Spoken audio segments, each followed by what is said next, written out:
முறை செய்து காப்பாற்றும் மன்னவன் மக்கட்கு இறை என்று வைக்கப்படும்.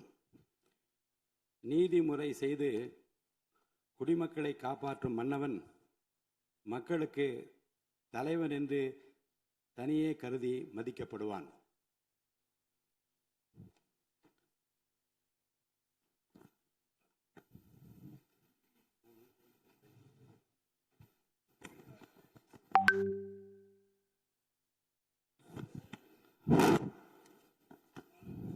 மாண்புமிகு தமிழ்நாடு முதலமைச்சர் புரட்சி தளபதி அவர்களின் 52வது வயதினை பூர்த்தி செய்து 53வது அகவையில் அடியெடுத்து வைத்துள்ளார் என்பதை அறிந்து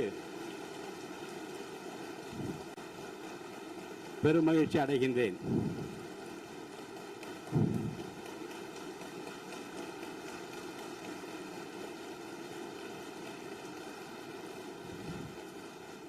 தமிழக அரசியலின் மறுமலர்ச்சி நாயகராக, சொல் வீரர்களுக்கு மத்தியில் செயல் வீரராக, திரைத்துறை மற்றும் அரசியல் துறை என இரண்டிலும் மக்களின் நம்பிக்கை நட்சத்திரமாக, நிமிர்ந்த நன்னடை,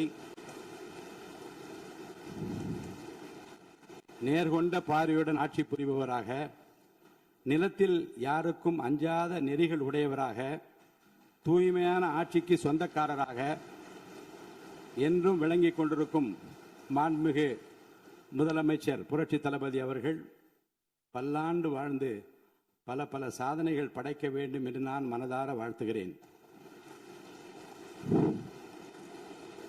கண்ணுக்கு அழகு இமை, விண்ணுக்கு அழகு மழை, மண்ணுக்கு அழகு மரம், சொல்லுக்கு அழகு தமிழ், தலைமைக்கு அழகு எங்கள் முதல்வர் தான் என்று மக்கள் நினைக்கும் முதல்வருக்கு என் பிறந்தநாள் வாழ்த்துக்கள்.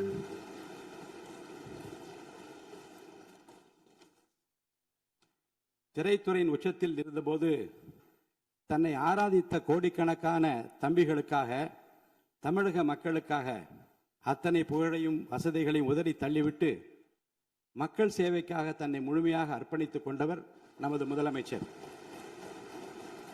அரசியல் களத்தில் எதிர்கொண்ட பெரும் சோதனைகளையும் அபாண்டமான அவதூறுகளையும் தனது அசாத்திய பொறுமையாலும் மக்கள் பலத்தாலும் முறியடித்து இன்று வென்று காட்டியவர் நம் முதல்வர். அவருக்கு என் பிறந்தநாள் வாழ்த்துக்கள்.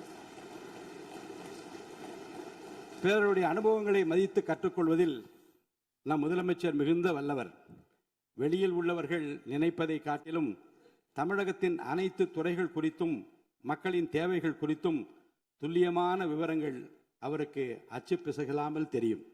எதனையும் ஆழமாக சிந்தித்து முடிவெடுக்கும் அவரது நிர்வாக திறமை அனைவரையும் வியப்பிலே ஆழ்த்துகிறது. தன் மீதான விமர்சனங்களை தன் செயல்களால் முறியடித்து ஒரு தேர்ந்த ஆளுமையாக தினந்தோறும் அரசை வழிநடத்தும் வித்தகருக்கு, முதல்வருக்கு என் பிறந்தநாள் வாழ்த்துக்கள். தமிழக அரசியலில் புதிய சகாயத்தை படைத்து ஏழைகளின் சிரிப்பில் இறைவனை காணும் மாண்புமிகு முதலமைச்சர் சி. ஜோசப் விஜய் அவர்கள் நல்ல ஆரோக்கியத்தோடும் நீண்ட ஆயுளோடும் வாழ வேண்டும் என்று, நம் தமிழகத்தை இந்தியாவின் முதன்மை மாநிலமாக மாற்ற அவர் தொடர்ந்து வழிநடத்த வேண்டும் என்று இறைவனை பிரார்த்தித்து எனது நெஞ்சார்ந்த பிறந்தநாள் வாழ்த்துக்களையும் உங்கள் அனைவர் சார்பிலும் பிறந்தநாள் வாழ்த்துக்களையும் நான் அன்புடன் தெரிவித்துக் கொள்கிறேன்.